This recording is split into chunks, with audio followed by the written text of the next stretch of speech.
There is no link between the National Register of Citizens (NRC) and the National Population Register (NPR). I am clearly stating this today, Union Home Minister Amit Shah told news agency ANI on December 24. There is no need to debate this pan-India NRC as there is no discussion on it right now. PM Modi was right, there is no discussion on it yet either in the cabinet or parliament, he said in an interview to the news agency. Mr. Shah's comments come 2 days after Prime Minister Narendra Modi's declaration in New Delhi on December 22 that there had been no discussion, no talk on an NRC for India since his government had taken power in 2014. Also, the remarks come on a day the Union Cabinet cleared allocation for nationwide NPR and Census of India 2021. On AIMIM MP Asaduddin Owaisi's criticism of the Citizenship Amendment Act, Mr. Shah said, if we say that the sun rises from the east then Owaisi ji will say no, it rises from the west. He always opposes our stand. Still I again assure him that the CAA has nothing to do with the NRC. Responding the Kerala and West Bengal chief ministers saying no to updating the NPR, Mr. Shah said, I humbly appeal to both chief ministers again, that don't take such a step and please review your decisions, don't keep the poor out of development programs just for your politics. The NPR was started by the UPA government and the NDA government was carrying it forward as it was a good exercise, the news agency quoted the Union Home Minister as saying. NPR is Register of Population, NRC is Register of Citizens. There is no link between the two and the two have different processes, he said.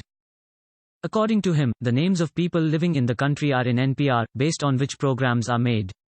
With West Bengal and Kerala having decided to put a stop to the NPR exercise, he said there should not be politics over this as it is aimed at helping citizens and for improving the planning of welfare schemes. I will talk and appeal to them that no politics should be done on this, he told ANI. NPR will not affect anyone's nationality. Even if somebody's name is missing from NPR, then too his citizenship will not be threatened. Mr. Shah said in the interview.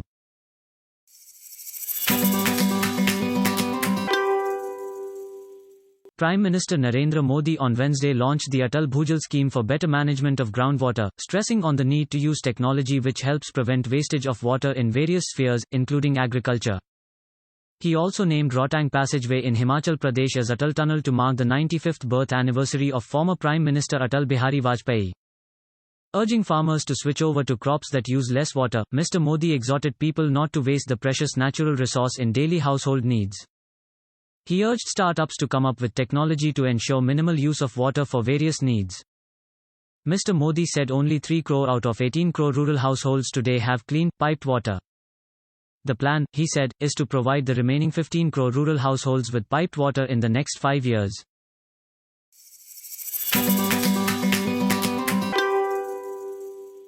Chief Minister B.S. Yediyurappa on Wednesday reversed his earlier announcement that the kin of those killed in police firing last week would be paid a compensation of 10 lakh rupees each. Speaking to reporters in Mangaluru, he said that compensation could not be paid until investigation into the violent incidents proved that the two are innocent. The government has announced a CID as well as magisterial inquiry into the violence. Mr. Yediyurappa on Sunday had announced a compensation of 10 lakh rupees each to the kin of the two victims of police firing. Nosing, 23, and Jalil Kudroli, 49, were killed on Thursday during a protest against the Citizenship Amendment Act and the proposed National Register of Citizens. While the family and eyewitnesses have claimed that the two were uninvolved in the agitation and were bystanders, the police have named them as accused in FIR. Terming the December 19 Mangaluru violence as a premeditated conspiracy, Chief Minister B.S. Yediyurappa on Wednesday said those directly involved in the violence will be arrested immediately and dealt with as per law. Speaking to reporters here late last night on his arrival from Kannur, Mr. Yediyurappa said it was becoming clear about persons behind the conspiracy with evidence emerging. The probes ordered would continue and nobody would be spared by the government, he said.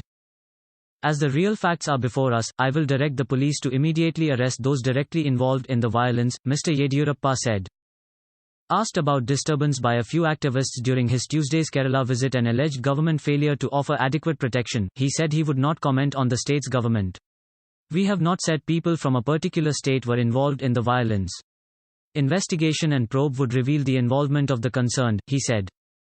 On statements by leaders of opposition parties demanding judicial probe and that the videos were concocted, Mr. Yediyurappa said with concrete evidence coming out, they should behave responsibly at least now.